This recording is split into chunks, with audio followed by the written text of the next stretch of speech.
How does he do it? In what world does being an openly cocky, arrogant, self-righteous, know-it-all, I'm better than you, y'all are just here to watch me win, over-the-top personality get damn near the entire house on your side? Only Weston Bergman knows. Plus, the players get down and dirty, alliances bloom in full, a legend is defeated, and 2 cast members having to leave threatens to derail not just the game, but the show entirely. It's the All-Stars 3 Episode 3 recap coming up right now.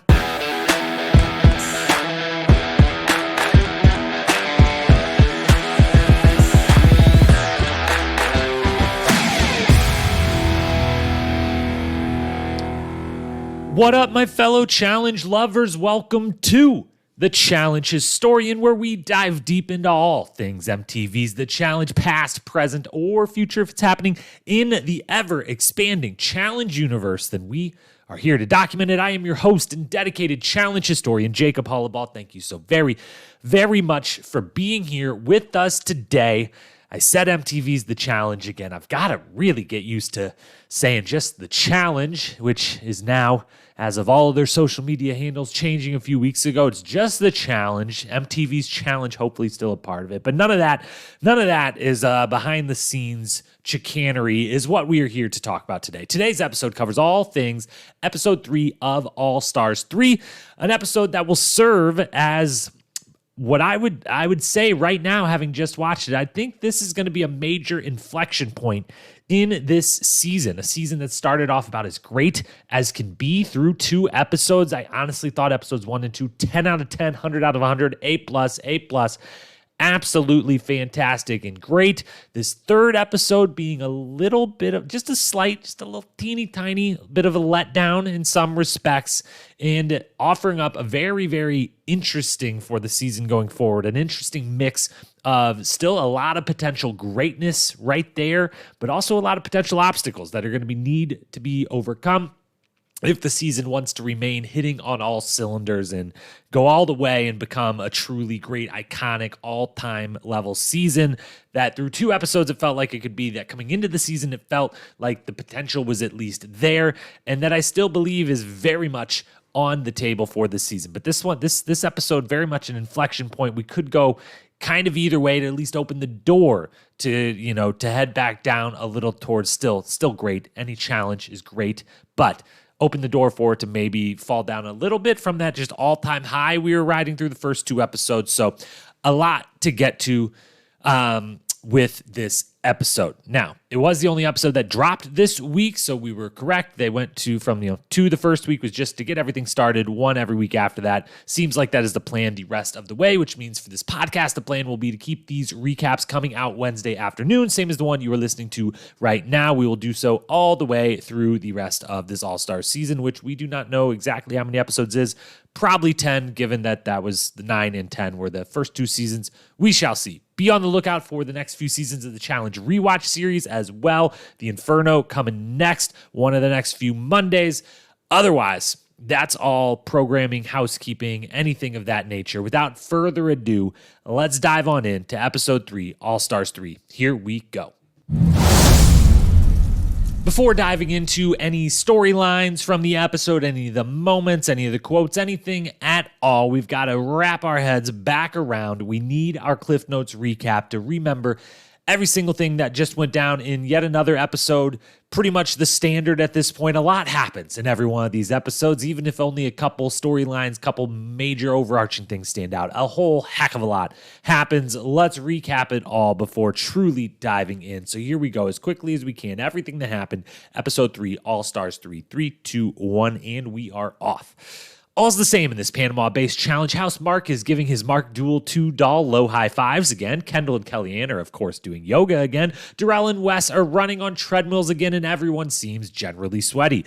What's new is that an alliance has officially formed with the Treehouse, a.k.a. the bedroom that consists of Ronnie, Derek, Tina, Veronica, Kayla, Jemmy, and Sylvia. Their targets, that would be Kellyanne and Kendall. Meanwhile, Yes wants to chat with Wes and air his disagreements over how Wes plays the game.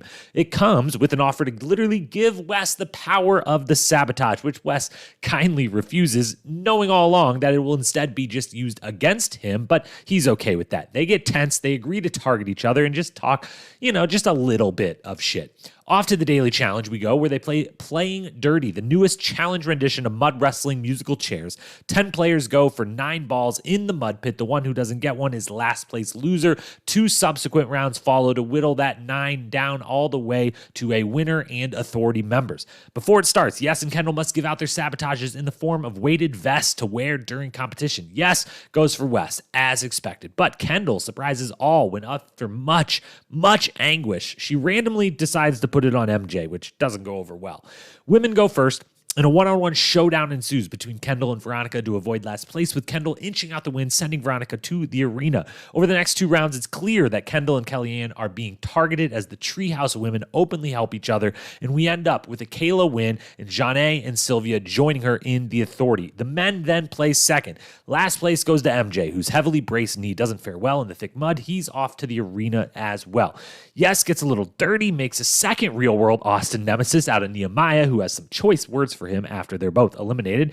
In the end, it's Brad with the win, Derek and Jordan joining the authority. Back at the house, everyone gets dressed up 70s party style. All of them looking fly, having a great time, until one, Mr. Weston Bergman, hops right into politic mode and, according to Darrell, is a fucking party pooper. Wes wants to get Yes thrown in. Some are into the idea, others not so much. Problem is, MJ has already asked for Cyrus. He'd consider Yes, but he's kind of leaning towards Cyrus. On the female side, Kellyanne and Kendall lament that maybe playing nice is yet again the wrong strategy in a challenge house, as it seemingly has them on the bottom of everyone's totem pole. The next day, we learn that Tina, who we thought just popped her finger out and then back in during the daily challenge, actually broke her hand and has been medically DQ'd. Horrible for the show. She packs her bag, says goodbye, and the audience is left completely shocked and saddened. To deliberation. Another intense one where it's determined that Cyrus is going in at MJ's request and Kendall is going in at the Treehouse's request. Before we go to the arena, sadness strikes the house yet again as Jemmy learns her father is in bad health and she decides to leave the game to be with him. Another loss for the show, and now, suddenly, the game and the Treehouse Alliance are down 2 women in a matter of minutes. At the arena, TJ acknowledges that Tina and Jemmy left, which for the night means Veronica and Kendall are spared and don't need to compete. MJ and Cyrus do, however. They play Wait Up, locked in a cage full of sandbags and must throw the sandbags over the cage into a hanging crate. Get enough weight in the crate to drop it down, opens one wall of the cage up. There, you have to smash through that wall, climb out to ring a bell for victory. MJ's shot proves a little better than Cyrus's. He builds a lead, getting to his wall smashing segment earlier. Cyrus, though, does make a run at it and gets to about even with MJ before MJ's patient, very patient wall smashing method pays off. He gets a big old hole. He hops out. He rings the bell. He gets the slight victory. Cyrus heads out, and after a heartfelt goodbye from TJ, and we are off to next week's episode. A lot went down as always, so now let's sift through things in a little detail here, going storyline by storyline. And there's a couple different places we could start. There really isn't.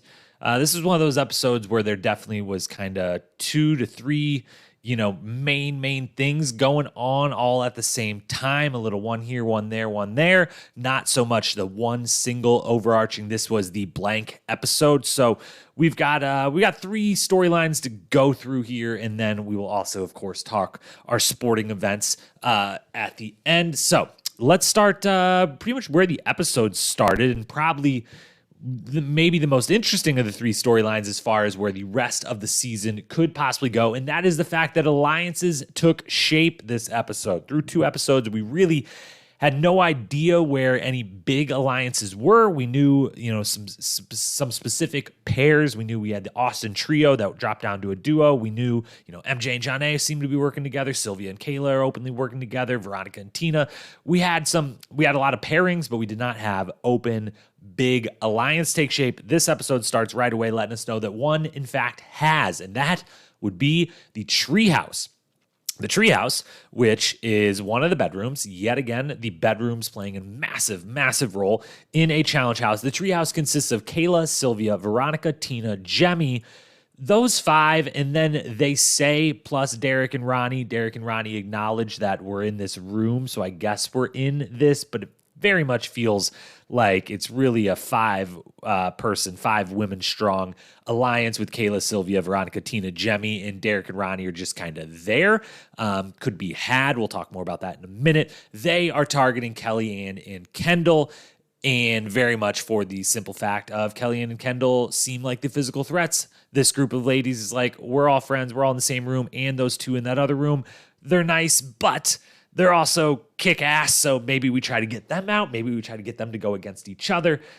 Makes a whole bunch of sense. And the Treehouse joins a long lineage of wonderfully named. I would say the name, the Treehouse, I really, really like the name. It's a very good name for an alliance. Very, very like it, much like it.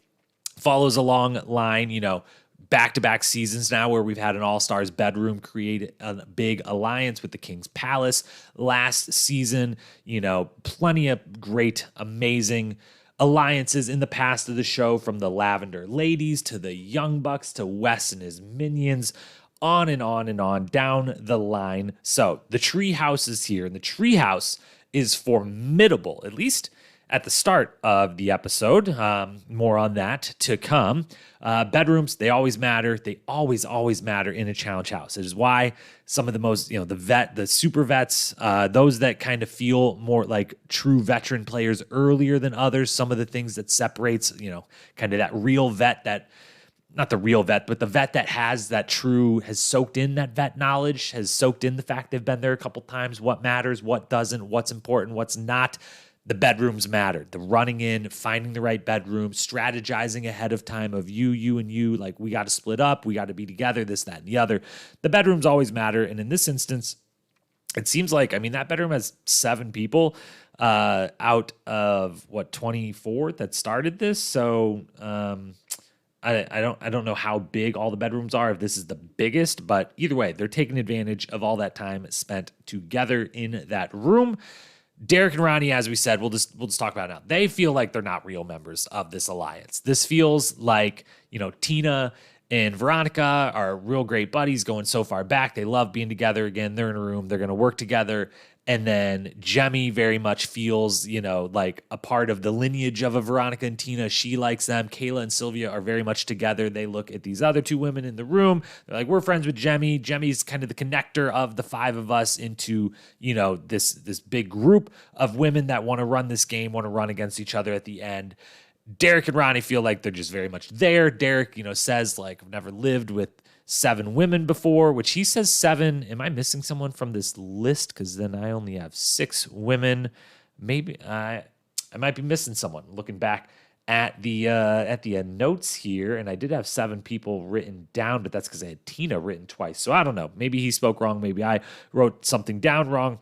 I don't think I'm leaving anyone out, but Derek doesn't feel like he's any part of this alliance. It feels like this is a women-run alliance and has everything to do with the women's half of the game, and that they don't have strong feelings, one way or the other on the male side of the game, which we'll touch on in a little bit. But Derek seems like he's kind of there. He's kind of not. Ronnie, same. I think Ronnie is there because if she could be a part of an alliance, we saw her mention earlier in either episode 2 or episode 1, no one's talking strategy with me, she said.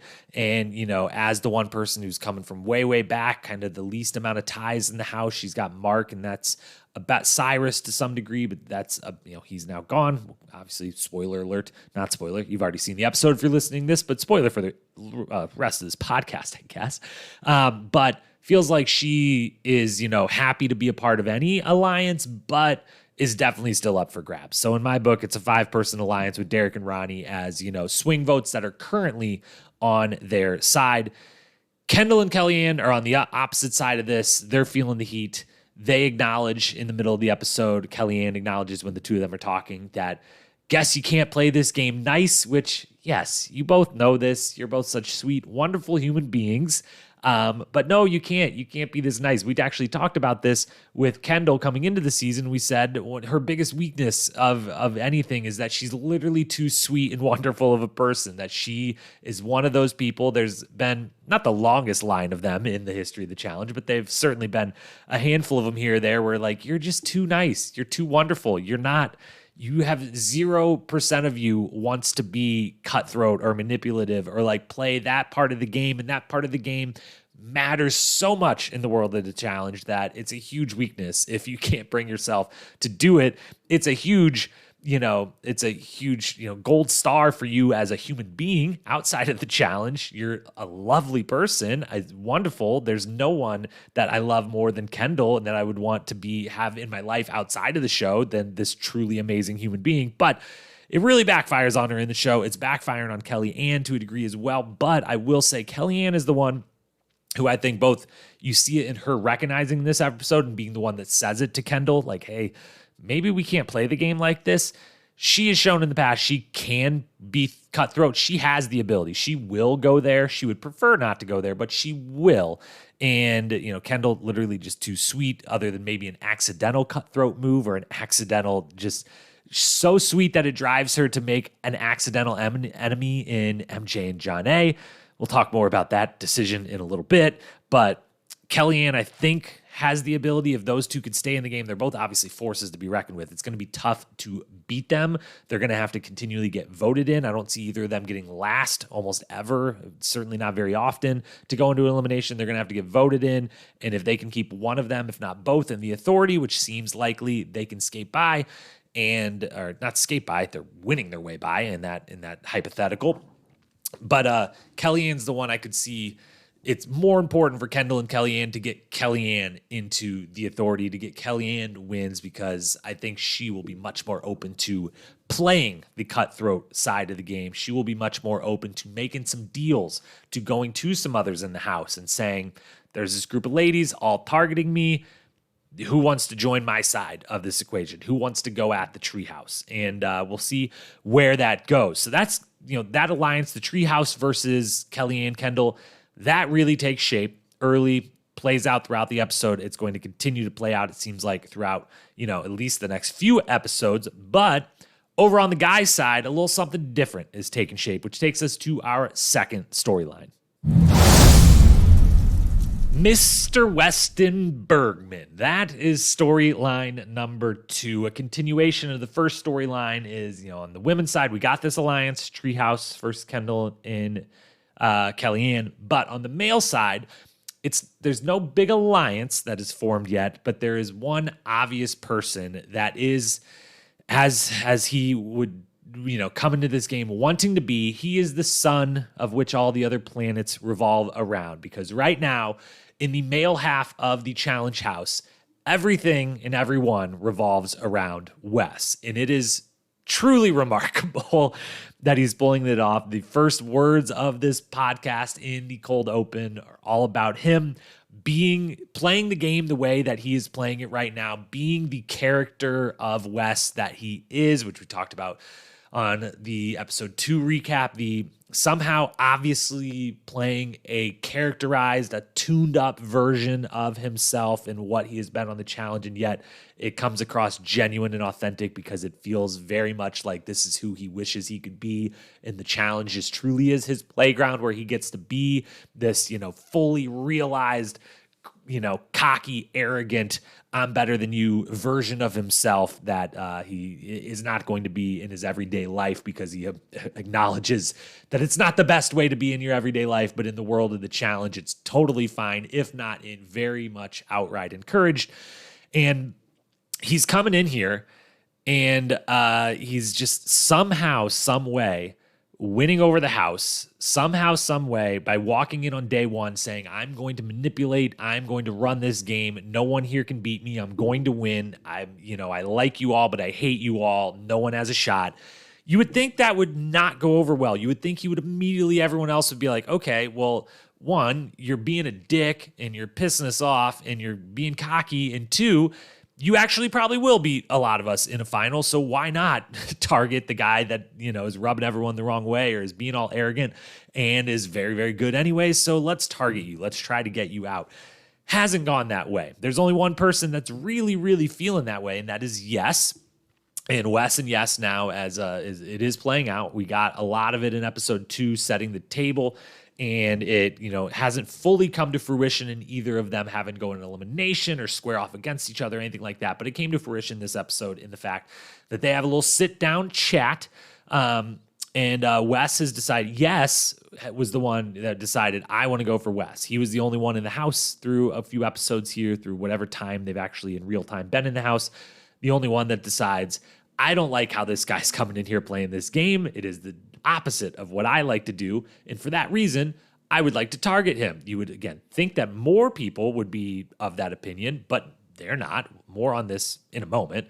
But Yes is going for him, and Wes is happy to go right back and be like, Yes is my number one target, which, to be honest, doesn't make a whole lot of sense from Wes's standpoint. With respect to Yes, I want to say that absolutely respectfully and acknowledge before everything I'm about to say, acknowledge again that this male cast is stacked. It very well could be the greatest of all time that we've put together, even in an all-star season, that there are no weak links. There's not just no layups. There's no that's the obvious worst guy. There's a bunch of people that all have an argument to say they could win this game, hands down. So with that in mind, respectfully, Yes is kind of the easiest pick for an elimination if there had to be of the group that's left, and really even the group that started. If you had to say, all right, I'm going into an elimination as a guy in this house, there's no good choice to go against, but who's the easiest pick to go against? You would think it's Yes, just simply from the standpoint of, one, his biggest strength is the endurance in the final and the intelligence to do the puzzles and the endurance. His two best skills are the two things that are needed the most in a final and still needed at large parts during daily challenges elimination, but a little bit less. And in an elimination setting, he's a lot smaller than the other guys. And that's just a fact. And it's not, that goes too far often in challenge history of just always thinking, for some reason, everyone walks into every single elimination thinking it's going to be a pole wrestler or hall brawl. And, those are only once a season, if that. But it is still at least that chance of, hey, if it turns into something physical, if we're putting our hands on each other, if strength or size matters, which it very often can in an elimination, he's the smallest guy in the house. And if you have to do math, that's too bad. You're going to lose. But so from Wes's standpoint, I don't totally get why the number one person he's after is Yes, other than that Yes, has openly said, I'm going after you. But everyone, eventually is probably going to say that at some point. So don't totally get it from Wes's standpoint. But back to the craziness of the fact that he's playing the hardest. He's the most brash. He's the most out there politically. He's told everyone he's going to win. He's going to run the game, this, that, and the other. And it's somehow working, because in this episode, we find out a lot. I think we mentioned it on episode 2 recap, but why is, it was stunning that Wes didn't get thrown in when he was second to last week. And the people in Yes and Jordan were both in the authority and they didn't go for it. And Wes laughed about it. That's the first time I've got their names mixed up. Going to try to make it only that one time, but it's very, very hard continually talking about Wes and Yes, but we're going to try. So it's very weird that he didn't get thrown in. He laughs about it. Can't believe that he doesn't get thrown into elimination last time. This time around, we find out a lot of things. One, find out that Nehemiah is his secret number one, which it's not so secret. Obviously, they were going to work together, but we interestingly hear Nehemiah say, yeah, Wes is my number one, but we can't talk. We can't act like it. We can't let anyone know because Wes is a big target, and I don't want that on me, so people can know that we like each other. We're from the same season. We're good friends, but as far as everyone else is considered, I'm doing a King's Palace 2.0 thing. I'm over here. Wes is over there doing his own thing. We're not necessarily working together, even though that's his number one. They're each other's number one. So we got that. He's got a clear number one. He also clearly has another guy who thinks he's his number one, which is Brad, who is now, for the second straight episode, completely and openly gone to bat for Wes. Episode 2, Brad goes into the authority and says, I want to save Wes. Won't hear anything about it otherwise. This episode, he goes right up to the authority in their kind of meeting during the party, not the actual deliberation, and says, I want to get Yes out. Let's vote Yes in. And everyone immediately, thankfully, is like, are you saying that just because Wes wants that? Because he's told all of us that too. And Brad's kind of like, yeah, that's what Wes wants. And so that's what I want too. So Brad and Nehemiah all in with Wes. So we've got that. I don't know if Brad and Nehemiah know that they're both all in, but we saw last season those two have built more of a connection off the show and are friends. I think that is what's playing through with Brad and Wes as well here. So those three, pretty solid. We then see MJ and Janae throw out the idea while talking to each other of, Wes is looking for an alliance. What if we give him, a nice little landing spot, a little soft alliance with Wes? What do you think about that? Janae mentions, I don't think Wes would work with me in the past because I don't think he would have thought I was good enough. But now, I've leveled up, he probably would. Who knows? But those two seem totally open to the idea of working with Wes. We saw last week's episode, Kayla and Sylvia open to working with him. So he's got a connection to the Treehouse ladies as well. We've got the bonus one of this is nowhere in the episode, but from behind the scenes, I would say Mark is not going to vote against Wes anytime soon unless the whole house goes against him, purely because Mark, he is an executive producer before he's a player in this game, and he knows Wes is absolute gold. So secretly, that's a little, conspiracy theory of my own, is that Mark, who he's going to target, is almost always going to end up aligning with what's going to make the best television show. And so I don't see him going for that's a lot of names we've just mentioned. And the only people we know that are against Wes at this point are, yes, very open there. Jordan, maybe they open the show clearly you're my biggest threat, but Jordan's now 2 times in a row had the chance in the authority with yes right there saying let's go for Wes, and Jordan's nah, maybe we don't. I'm not that into it yet. So is Jordan actually going against Wes? We don't know. Darrell clearly, doesn't love Wes, but in a very lovingly way. He's entertained by him, but he'll comment on it's not his style of game either. So maybe Darrell would vote against Wes, but that's kind of it. We don't really have anyone that's fuck this guy. What's this guy coming in here thinking he just king shit, running shit? Yes is the only one, and everyone else in the house is I don't know. What if we just let him run shit and we're the ones that work with him first, And so very odd, but very impressive. Wes does it again. He comes into the show wanting the entire thing to be about him, and through 3 episodes, the show does seemingly kind of revolve around him in a large sense, but certainly if we just split it up, male side, female side, the male game literally runs around him. He is the sun. He is the one everyone else is orbiting around and figuring out their positioning with, and it's going to take him getting taken out of this game for that to change. Who knows if anyone's going to have the guts to do it. He's not been in an authority 2 times in a row now, and I feel like he's very well situated to get in that authority pretty repeatedly. So we'll see how many chances they even have. But Mr. Weston Bergman, everything revolves around Wes just as he wants it. Third major storyline of the episode then is an absolute bummer. That is all of the exits on the female side, starting with Tina, which what a loss for this show. This is when I talked earlier about this episode possibly being an inflection point in the season and things dipping from that just A+ level, which it's going to dip some from there. It's pretty incredible if you could say an A+ level the entire season, but dipping much lower, a lot lower. The possibility of it starts in a big way with the fact that Tina was the front runner for the MVP. She, through 2.5 episodes of this season, 25% of the season at the quarter mark, she was the MVP of the season, and it wasn't even close. Not even close. Even with everything Wes is doing. Not even close. Tina was the MVP of this season thus far, and then she breaks her hand. And something is up when they give, during the daily challenge, they just give the random, we don't see anything, we haven't heard anything, and out of nowhere, there's just a confessional, Tina saying, I looked down and my finger, I was missing a knuckle, and so it was just popped back in, we're good to go, moving on, and then we don't hear anything else about it. That they do that for a reason, because that's about to come back up. Because if they just were at the house and were like, Tina broke her hand, be like, really? When? What are you talking about? So they have to give us something. So the moment you see this random, oh yeah, also Tina maybe got hurt, but she didn't. She's okay. You're like, oh God, damn it. Tina got hurt, didn't she? Please let this actually be honest. And then no, she's going home. And it's just, I mean, she's just pure entertainment. She's so good at this. And she's just such a delight, even in defeat, even in embarrassing DQ. She handles it so well. We talked all about that last episode on episode 2. Just what an unbelievable loss. I'm so sad. I'm sure every fan out there is, even if you weren't rooting for Tina to win or whatever, you got to be rooting for Tina to be in every episode possible because she's just that good. She's absolute gold.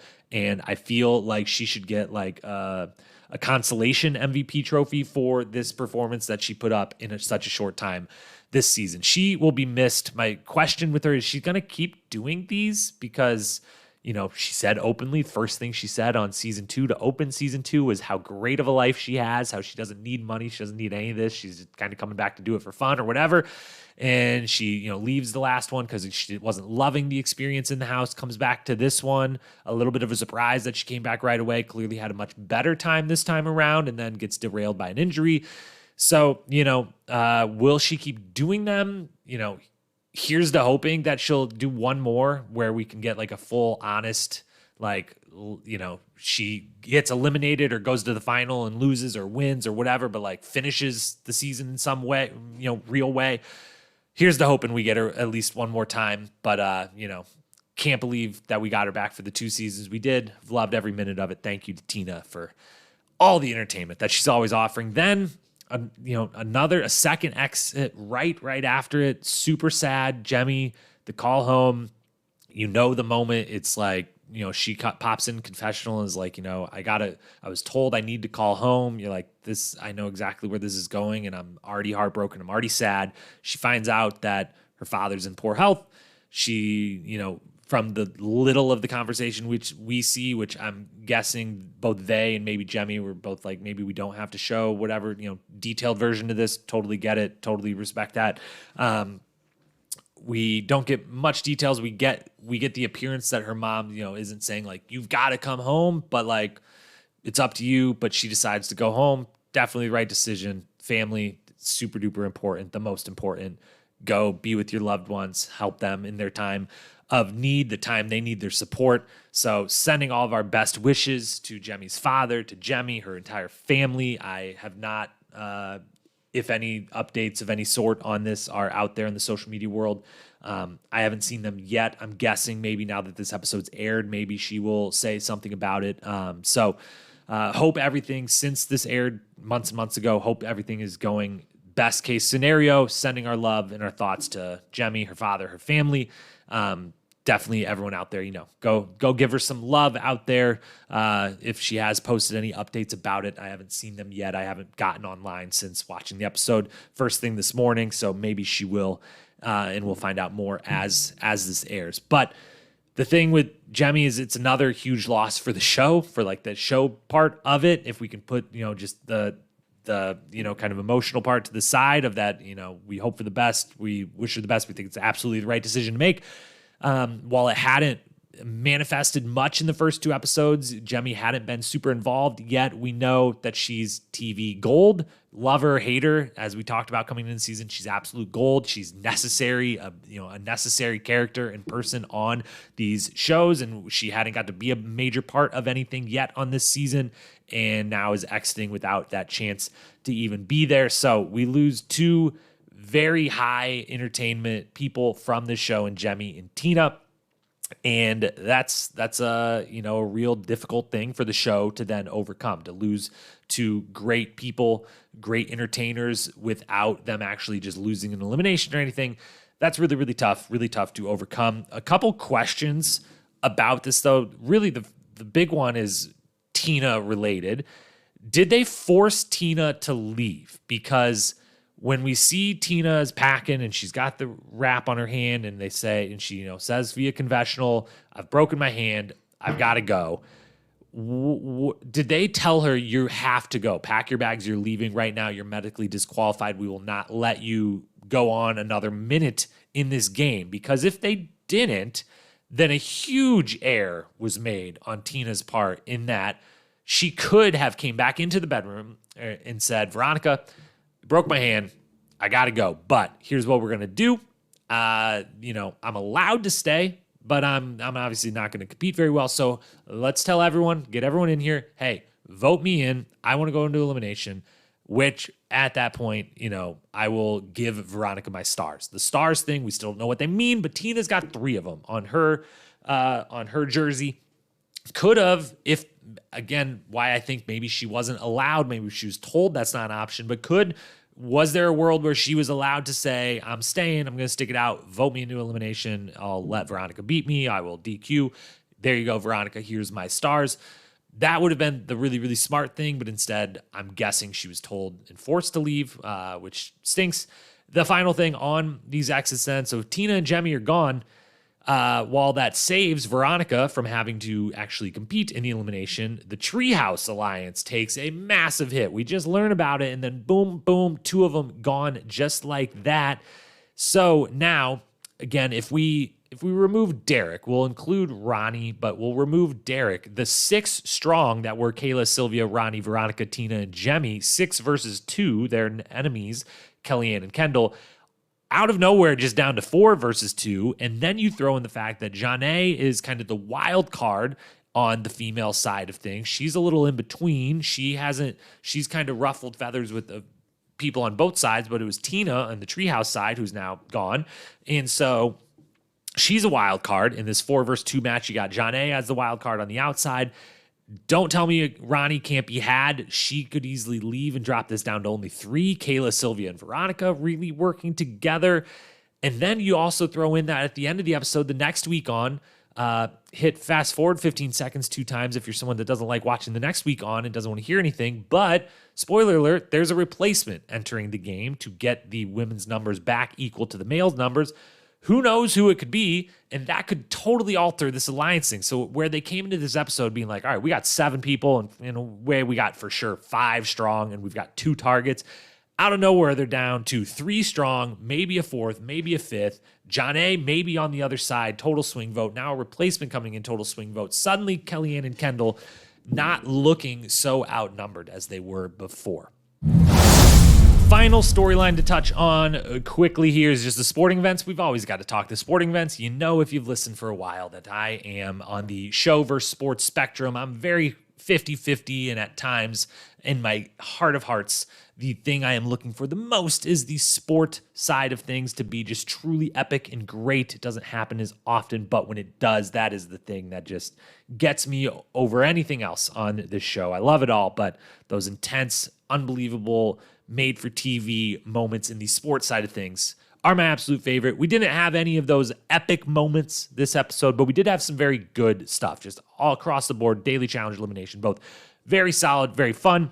The daily challenge, playing dirty, the one that was in the trailer, almost the whole thing was in the trailer. We knew this was coming. We knew it was coming early because they had shown it so much in the trailer. We finally get it. I would grade it out as about a B+, which this type of challenge has every possibility of being an A+. This one, a B+, because it didn't quite get there, at least on the men's side of things. It didn't really quite get there. We'll touch that in a moment. First thing, though, the Treehouse strategy corner here for a minute. In this daily challenge, and I'll quickly explain, I guess, to refresh again for a second time, but, mud wrestling musical chairs, first round, 10 people, 9 balls just to get a de facto last place, and then after that, eliminate a couple people per time until you have a de facto winner and authority members, that whole thing. The Treehouse, eventually good strategy. In round 2 and 3, very, very good strategy to get as many members of the Treehouse in the authority as possible and to make sure that Kendall and Kellyanne were not in the authority. However, missed obvious moment of what would have been great strategy round 1. Somehow the Treehouse, which, 5, 6 women deep at this point in a field of 10 women, how any of them end up in last place going into elimination, that's a big miss. That's a big missed opportunity because when you have these huge numbers, their number one goal, as is stated, is Kellyanne versus Kendall. If we could make that happen, oh, man, just music to our ears. And you absolutely could have made that happen. All you got to do is say, all right, maybe you pick either Kellyanne or Kendall for round 1. And respectfully, if I'm just picking between those two, I don't think Kendall would feel any shame in me saying, let's let Kellyanne buy for this one and take the slightly easier target of 2 very difficult targets is Kendall. And let's just say, us 6 women let's just block Kendall, and let's just block Kendall. Let everyone else that, the other 3-4 people, let's let Janae, let's let Naya, let's let Ronnie, let's let whoever go get your ball, score. You're good. Let's get it to be 3 or 4 of us, maybe Kayla, Sylvia, Veronica, and Tina. Let's wait till the 4 of us versus Kendall, and let's all push Kendall over into a corner and be like, you're staying right here. We're putting you as far away from everything as possible, and then we're gonna one at a time go get a ball and run away with it until it's 2-on-1, and we're gonna do this as unfairly as possible. We're gonna totally gang up on you, and we're gonna make sure you get last place. I feel like they could have done that pretty easily, and they didn't think it through, and it ends up being Kendall versus Veronica 1-on-1 with no one to assist on either side, and Kendall gets the win, inches it out. Great strategy on her part once it gets 1-on-1 of the get on top of the ball, both arms wrapped around it. No one can poke it out in this way, and I'm just going to try to go 1 little inch at a time. You can be on my back, you can move around, you can do whatever you want, but I'm just going to move 1 inch at a time, and this ball is staying as far away from you as possible, as secured to my chest as possible. I ain't getting off it. You ain't getting it from me. Slow and steady wins the race. She gets there. So good strategy late, kind of bad strategy early on. Things do get a little heated. Tina's now going home, but she's the one that tackles Kellyanne without a ball. Kellyanne's getting real mad. That's kind of the thing that really instigates Kellyanne later on, saying the words to Kendall of we can't be nice anymore. So again, she's going to be the one that gets more cutthroat before Kendall will, but seems like she's primed and ready to do so. The women really get after it, though, the second and third round. There's some real wrestling, some real fighting, some tackles, as we said. They get after it. That is everything we could want from an elimination or a daily challenge meant to be super duper physical. The guys kind of don't. There's kind of not a lot of, there's a lot of, oh, you picked up a ball. Okay, you can just kind of go. There's a lot of, you're trying to sprint by me. I'm not going to try all that hard. It did seem really hard to move laterally in this thick mud. But it seemed like after round 1 where MJ just, had no chance of moving in the mud. Talk about him in a second. But once he was eliminated, everyone else was kind of it's fine. If you get a ball, great, go for it. And if not, there wasn't the hard hitting, the big time battles that you kind of expect in this daily challenge, which, left us wanting a little bit since this was half of the trailer, but still overall very good. Elimination side of things. We obviously only got 1 elimination, with the women having the night off again because of all the exits. But it was very fun. Really liked the game. I'd give it a B, maybe a B+ as well. Really enjoyed the setup of it. They have to start inside the wall, throw the bags, the sandbags over the wall. Very difficult to do. Into the swinging bucket, get it in, raise their wall, punch through. MJ, we'll start with him. The knee doesn't look good, as we just referenced in the mud. It looked really, really bad. He couldn't move anything lateral. That's just the worst type of thing to be doing on a bum knee, to be in a mud pit, trying to move laterally and move around in general. Very, very difficult. He's limping back into the house after that daily challenge. Seems like I'm very, very concerned. Kind of spoiler coming here of known things that happened in the real world at some point after, I believe, the filming of this show, but don't necessarily know how it plays out in the show. So half spoiler coming here, maybe fast forward again. But we know MJ had surgery on his knee fairly recently, and it feels like they're setting up in a big way for that re-injury might be coming on the show. I really, really hope not. I know that somewhere, and maybe out in real life, maybe in the show, who knows, it happened, and that's a bummer, and I feel for him, and I'm glad. It seems like his recovery is going really well, but very concerned with where MJ might find himself ending his season during this season. It doesn't look good in the daily challenge, but it looks fine in the elimination. Doesn't have to move around as much, can be more stationary up and down strength, so that helps in a big way. I think he's got super great composure the whole way through the throwing of the sandbags, keeps a little more steady, takes a little bit more time each throw, only ever tries to throw 1 at a time. Cyrus a couple times has multiple on his shoulder, just kind of half-heartedly chucking them over. Great composure, gets the big lead. Then he comes in with the interesting strategy as the general contractor. He looks at that wall he's got to smash through. And whereas everyone in the history of this show, I believe, would just smash right through the middle, just big swings at the middle, try to start creating a hole, rip that hole out, crawl through the moment you think you can crawl through. MJ goes for the let's make a square. Let's tap little squares around the outside and then one big punch through the middle to knock the whole thing out. It ends up working, but I don't know if I love it. I think that Cyrus, I'm actually very confident. I'm confident that if Cyrus would have got to finish out how long it takes from him starting to smash till he would have rang that bell was a shorter amount of time by a pretty significant margin than what MJ took. And it was that lead being big enough going into it that got MJ that win. But it works. He's the contractor. I'm not going to argue. He won. It's his profession. Can't argue with it, but it definitely put me on the edge of my seat, made me nervous. Good job by him. Here's to hoping he makes it through this entire season unscathed on the injury and that knee holds up. We will see. Cyrus, on the other hand, bummer to see him go. As we've said, coming into the season in the first 2 episodes, absolutely unbelievable transformation this guy has gone through. Absolutely incredibly motivating, inspiring what the work he's putting in. Not just, the work he's putting in on the workout side, the fitness side, getting himself absolutely shredded at the ripe young age of 49 going on 50. Maybe he's hit 50. I can't remember at what point he turned. Did he just have his 50th birthday party? I can't remember. But speaking of, also crushing the game in the event game, the premiere party last weekend looked amazing. I do not want to miss. There was no way I was going to LA on short notice, but future season premiere parties, I don't want to miss another one of Cyrus's events. They just look amazing. Got to get me to one of those. But Cyrus, hats off to him. Loved seeing the recognition he got from TJ after this loss. It is a very fun part of All-Stars that TJ, we talked last episode, not just that he's so much more comfortable and he's having so much more fun in the All-Stars world, and that comes from the relationships he has with these people going back all the way, 25 plus seasons of the show and all the stuff, extracurricular stuff around it. But it also makes him willing, he has these relationships, he has this knowledge and this history of these people that he can acknowledge things like when Cyrus leaves and says, hey, I have never seen you a better version of you than this version of you. Like, that's incredible. Hats off to you.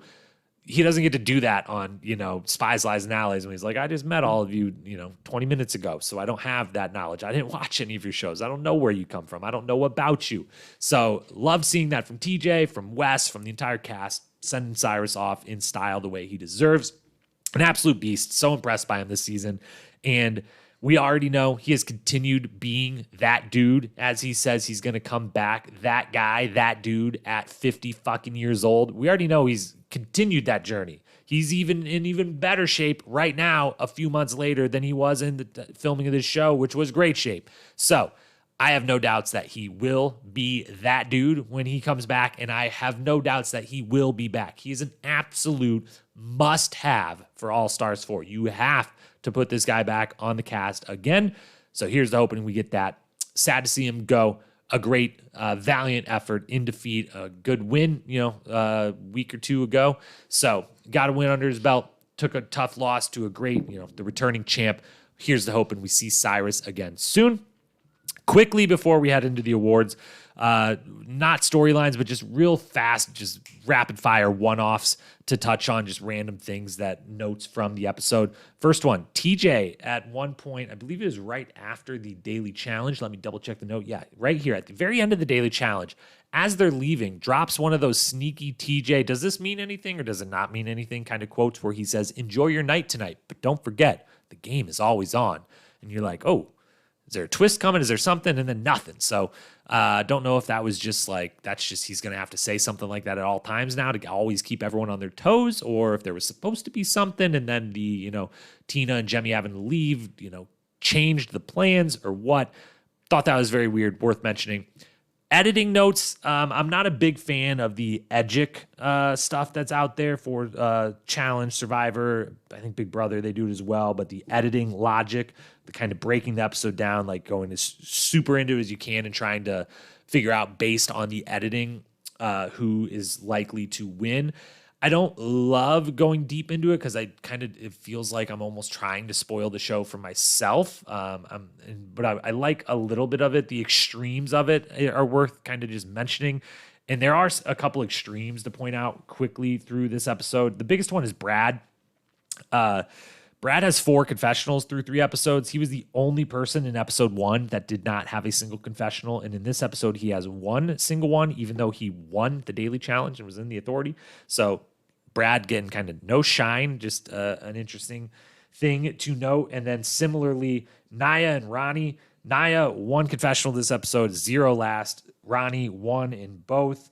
After the first episode where they both 4 and 5 respectively, along with pretty much all the cast. So those 3 people, Brad, Naya, Ronnie, the only 3 kind of stand out extreme. Like they're not really a part of anything or any of this at all, even when they are, such as Brad winning. I think Brad's been in the authority like every time. And he's basically not involved in the episode. So just interesting, worth pointing out. And third and final random one off is I love Janae.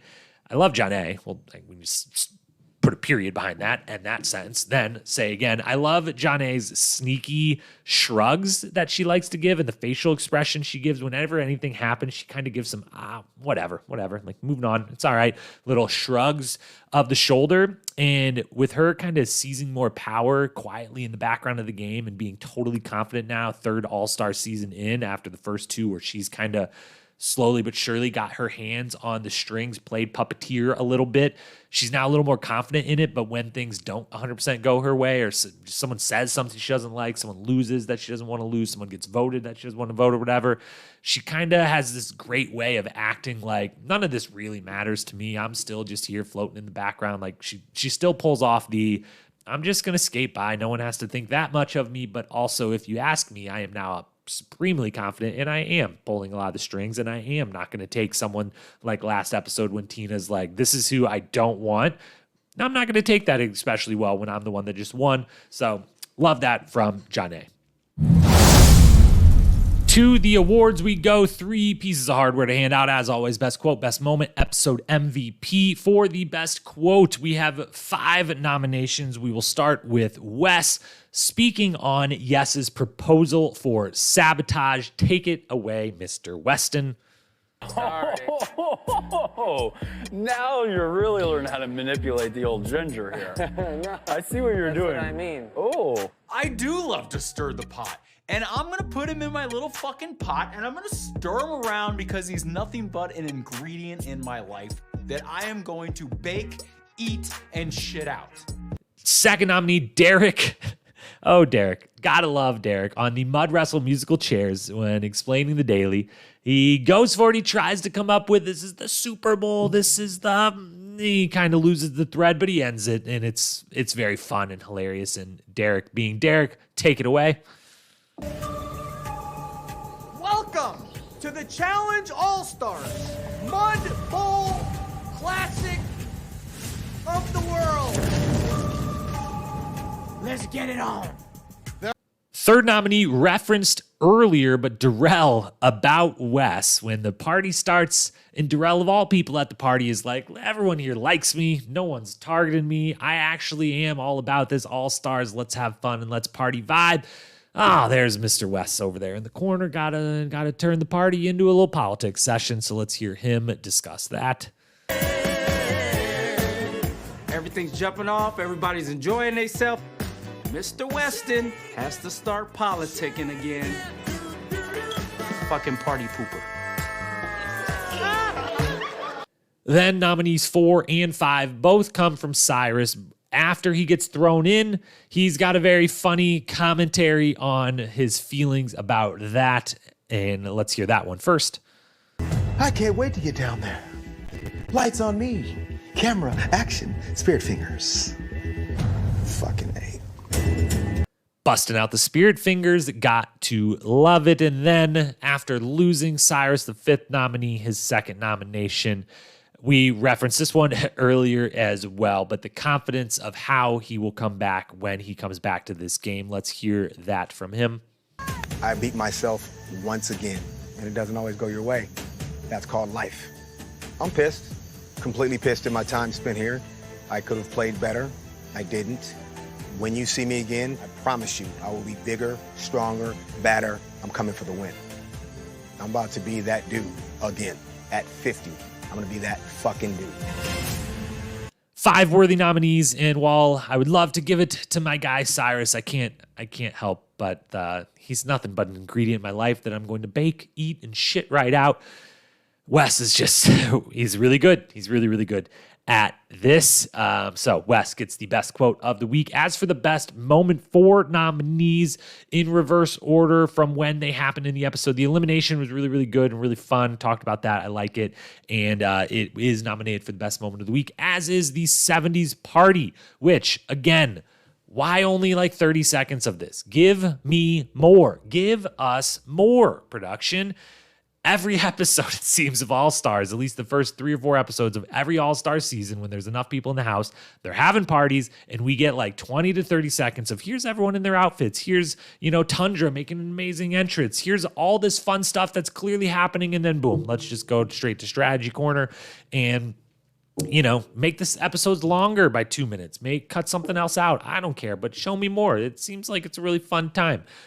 So show me more. Like all that, it is kind of Wes's fault. But then third nominee, Kendall picking the sabotage, which we didn't talk about before, so I'll just quickly touch on.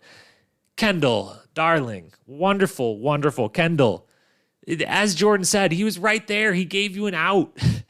She, squirms and she's so uncomfortable. She's like, I do not want to do this. I don't want to, I am the last person on earth that wants to give a disadvantage to someone. This is bullshit. Why do I have to do this? I'm going to throw up. And then Jordan right there just says, Kendall, just give it to me. That's fine. I don't care. And she ignores it. And so is her and Jordan have an alliance we aren't aware of, or did she just kind of freak out? I mean, it seemed like she just kind of panicked in the moment. It was like, I hate this so much. I just want it to be over. Here's a name, MJ. I saw him last, so here, boom, there you go. And just, yeah, it's entertaining television. It's nominated for the best moment of the week because it's just like, what's going to happen here?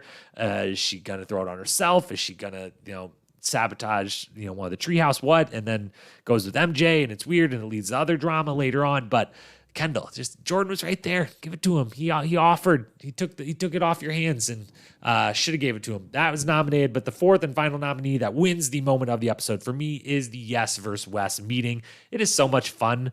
It's crazy that Yes walks in there is like, hey, I don't like you, but I'm going to show how I don't like you by giving you I have a sabotage. Would you like it? No, not like you don't get disadvantage. Would you like to use it? You can use it on me. I don't even care.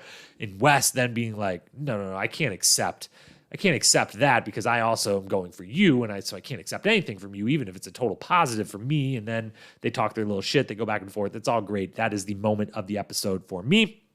Third and final award then is the episode MVP, a somewhat tricky one to give out this week. There was no clear-cut, obvious favorite, similar to how we talked about no clear single storyline that dominated kind of these group of 2 or 3 storylines that each popped up and went away throughout the episode. But Cyrus gets some votes, Kendall gets some votes, Veronica gets some votes, Janae gets some votes, but Wes wins. I'm going to have to give it to Wes. He's everywhere in this episode. We talked, his orbit was, arguably the biggest storyline of the episode. He had the best quote. He's part of the best moment. So Wes gets the episode MVP. With everything that changed in this episode, 3 different people going home, alliances forming, Wes somehow pulling people to his side. A lot has changed. Have our power rankings changed with them? Let's take a look and update, shall we? So, female side of the game. Last week, we had Kellyanne, Kayla, Janae. Now, those are the same 3 we have this week in the top 3 spots, but in a new order. Kayla has assumed the top spot. Kayla is the number 1 on my female power rankings coming out of episode 3 for a few reasons. One, I think that she has somewhat smartly, whether it just happened because of the rooming, just happened because of who she was friends with coming in versus maybe not, or just who she's gotten along with right away. Whatever way you slice it, Kayla is the one really sitting in the driver's seat with the whole Treehouse versus Kendall and Kellyanne, because I think Kayla smokes everyone in her room on the female side. I think if she gets to a final versus Veronica, she probably feels pretty good. She gets to a final versus Sylvia. She feels pretty good about it. She gets to a final versus Tina or Jemmy. She feels pretty good about it. Ronnie, not so much, but maybe Kayla has been the only one so far to throw the couple jokes about people being older out there. Another good one this episode of I don't know what the 70s was like. I guess I'll have to ask Mark like that.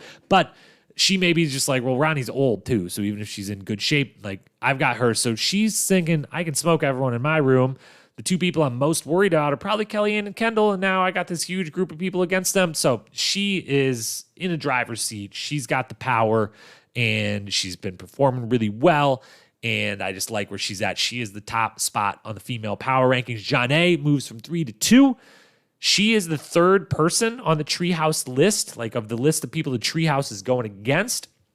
Janae is a distant third behind Kellyanne and Kendall, which I feel like just means she's going to scoot right on by and maybe be able to avoid those eliminations on back of being able to continually get in the authority, which she's already shown the ability to do, and probably continue to do that. And when she's not, being able to shield herself a little bit with, these are the two people everyone's trying to get out. Don't worry about me. I'm just a returning champion over here. Who cares about little old me? All I did was win last season. All I did was get top female spot in the first season, even tied with Kellyanne. But Kellyanne's a bigger threat. Go ahead and get her. So I love where she's at. And then Kellyanne cannot fall out of the rankings because I think if they all ran a final right now, she would win. But still pick her versus anyone, but she's going to be in eliminations. It seems like there's almost going to be no way she's going to avoid elimination unless she literally is in the authority every single time, which is totally a possibility. If I think she's the best, the best competitor on the female side, it's certainly a possibility she could be in the top 3, or eventually if they move it down to a top 2 or 1 or whatever, she could remain. But if she's not, she's going into elimination. So that bumps her from 1 to 3. So Kayla, Janae, Kellyanne, a very confident. I feel so good about those 3 are sitting in the driver's position on the female side of the game. On the male side of the game, huge shakeup. Last week, I had Wes and Yes tied at number 1, said whoever won that little battle would remain there. And I believe I had Derek at number 2 or Jordan number 2, Derek number 3. This week, basically totally different. Nehemiah moves all the way into number 1, goes from unranked to first place. Everyone likes him. He fully has the ability to win a final and to win plenty of dailies or eliminations. And it just feels right. He seems to have great social capital within the house. He seems to be in a great spot as, pretty far down the list of if people would get targeted.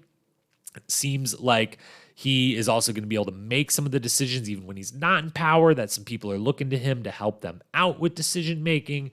And he's got Wes as his shield.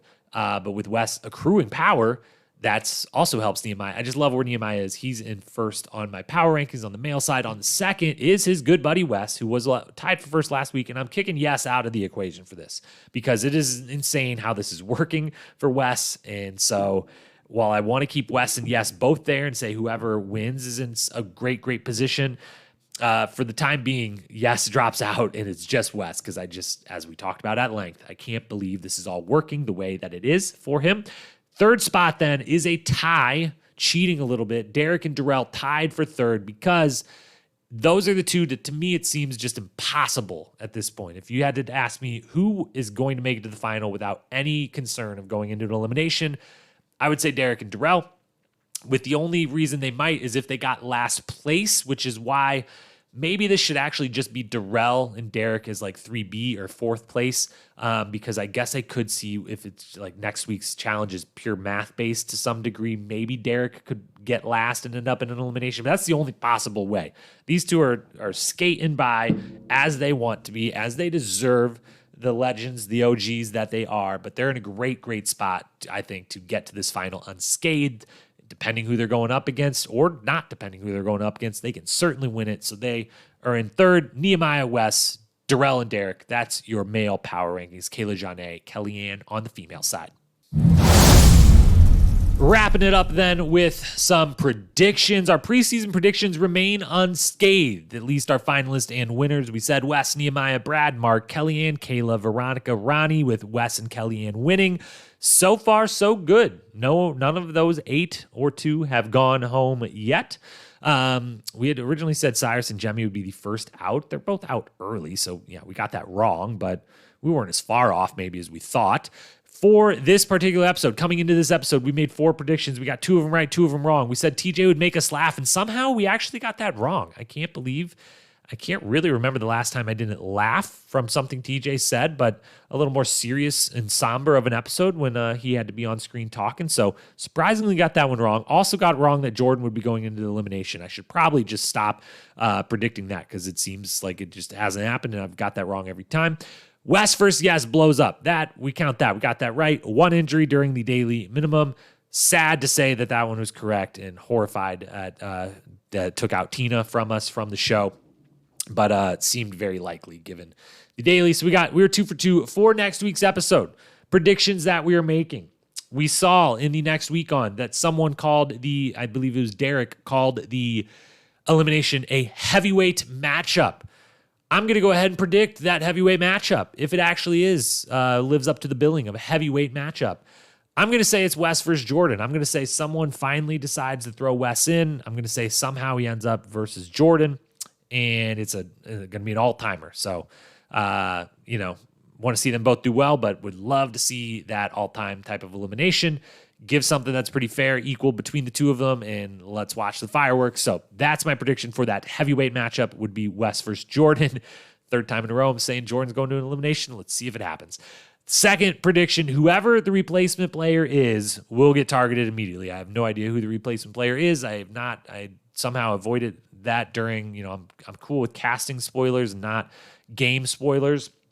I have no idea who the replacement player is, other than I guess it has to be a woman. But whoever it is, they're going to be targeted immediately for just simply the fact, doesn't matter who it is. I foresee everyone being like, whoa. We've already been here. We've done 3 eliminations and stuff. Like you got to go in there once and kind of earn your way into the game for real. Third and final one, Yes will be in the authority, guaranteed. Mark it down. I have never been so confident in a prediction, and that is because we see the next week is the other daily challenge that was shown at length in the trailer, which at first kind of looked like a trivia, but now it's looking like now they got to do math on the side of a building or fall to their not death. And if there's math involved, yes is going to crush comparatively to everyone else there. We saw that on All-Stars 1 a couple times over. We will see it again next week. He will be in the authority. Mark that one down. Take it to the bank. Put all your money on it because it is a guaranteed winner. And with that, that's All-Stars 3, Episode 3. We will find out next week and beyond if this is the inflection point episode that I think it might be. We will see if it can regain its footing. It can absorb the tough losses, the unfortunate error of having to lose a Jemmy and a Tina out of nowhere without, for non-game reasons. Big bummer. Again, sending our best to Jemmy and her family, sending our thanks, our deep gratitude to Tina for being Tina and being amazing. And hoping that this season can recover, can get its footing back, and can continue with all the potential that there is for this to continue being just an absolutely epic, iconic season of the show. Loving it. Thank you, as always, to the Godfather, Mark Long, for bringing All-Stars into our lives. And thank you so much for being here, watching, listening, however you consumed this podcast today. Thank you. Love you so much. Be on the lookout for the Inferno season recap coming next week. Be on the lookout next Wednesday for episodes 4 recap. Have a great week, great weekend. Until we talk again, peace.